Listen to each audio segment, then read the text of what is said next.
Shalom dan selamat bertemu sekali lagi dalam renungan saat indah bersama Tuhan. Hari ini adalah renungan kedua kita yang diambil dari surat pastoral 1 Yohanes.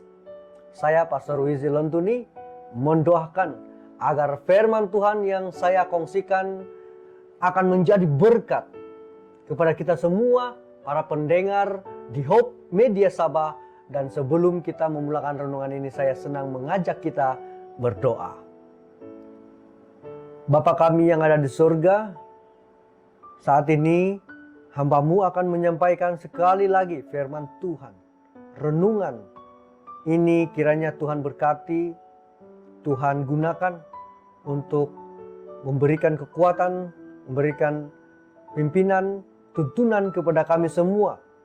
Terlebih lagi kepada para pendengar ataupun yang menonton di YouTube channel ini. Oh Tuhan, terima kasih atas pimpinan Roh Suci-Mu.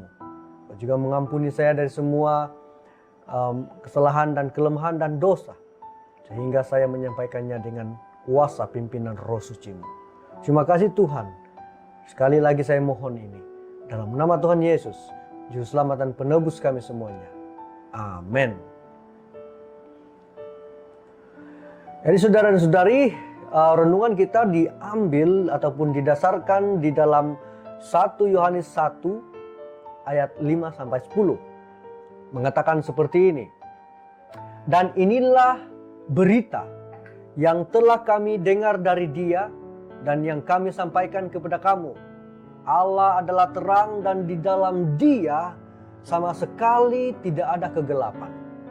Jika kita katakan bahwa kita beroleh persekutuan dengan Dia, namun kita hidup di dalam kegelapan, kita berdusta dan kita tidak melakukan kebenaran. Tetapi jika kita hidup di dalam terang sama seperti Dia ada di dalam terang, maka kita beroleh persekutuan seorang dengan yang lain. Dan darah Yesus anaknya itu menyucikan kita daripada segala dosa. Jika kita berkata bahwa kita tidak berdosa, maka kita menipu diri kita sendiri. Dan kebenaran tidak ada di dalam kita. Jika kita mengaku dosa kita, maka Ia adalah setia dan adil, sehingga Ia akan mengampuni segala dosa kita dan menyucikan kita dari segala kejahatan. Jika kita berkata bahwa kita tidak ada berbuat dosa, maka kita membuat Dia menjadi pendusta, dan firman-Nya tidak ada di dalam kita. Dan juga kita akan mengambil di dalam 1 Yohanes 2 ayat 2. Dan Ia adalah pendamaian untuk segala dosa kita. Dan bukan untuk dosa kita saja, tetapi juga untuk dosa seluruh dunia. Jadi saudara-saudari yang saya kasihi di dalam Tuhan Yesus Kristus, teks yang saya sudah bacakan sebentar tadi itu adalah teks yang kuat, teks yang penting, ya, bukan hanya kuat tetapi penting. Oke, semasa kita menangani realiti dosa dalam kehidupan seorang Kristen. Jadi sebarang perbincangan mengenai topik ini mesti dimulakan seperti yang dilakukan oleh Yohanes dengan kebenaran dasar tentang kekudusan Tuhan yang sempurna. Tanpa ini kita akan cenderung untuk memperkecilkan atau memaafkan dosa kita atas pelbagai sebab. Saya telah mengadakan perbincangan pastoral yang tidak terkira banyaknya, yang berakhir dengan orang itu akan berkata, jika Anda tahu betapa sukarnya ini, Anda akan paham bahwa dosa saya mesti sepatutnya dimaafkan. Tuhan mau saya bahagia, dan perkawinan yang sukar ini membuat saya tidak bahagia. Jadi saya mesti dibenarkan untuk berpisah dengan suami atau istri saya. Atau ada juga yang mengatakan seperti ini, saya tertarik kepada orang yang sama jantina dengan saya. Dan karena saya kesepian, saya mesti dibenarkan berkawin dengan orang yang sama jantina. Oh saudara dan saudari, ada banyak contoh yang kita ada sebenarnya.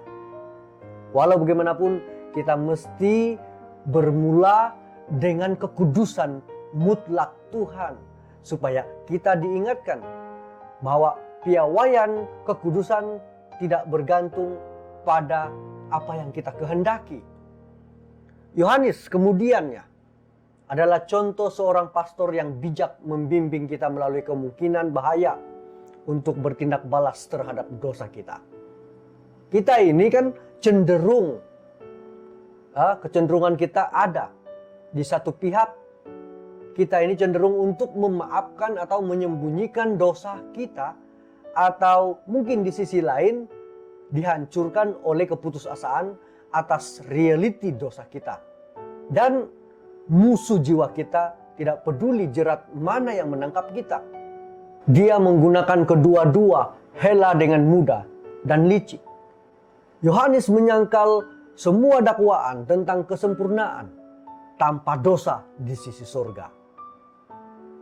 Dia membuat lubang pada suatu kepura-puraan kita. Bagi kita semua, dosa bukan sekadar ingatan lampau tetapi juga realiti masa kini. Kita mesti menghadapinya, saudara dan saudariku. Tetapi apabila kita menghadapinya, kita akan merasa begitu terharu. Kita mesti menghadapinya dan kemudian lari kepada siapa? Kepada Yesus Kristus. Kita mesti menganggap dosa itu sebagai suatu perkara serius. Dan kita juga mesti memandang serius akan pengampunan Tuhan. Yang Tuhan berikan kepada semua yang mengaku dosa mereka dan minta ampun. Cara terbaik untuk melawan dosa adalah dengan mengakuinya. Selalunya terasa seperti mengakui dosa kita akan membawa kita kepada keadaan di mana kita mengambil mudah tentangnya. Dan mungkin kita berkata, oh tidak mengapa, kita semua melakukannya.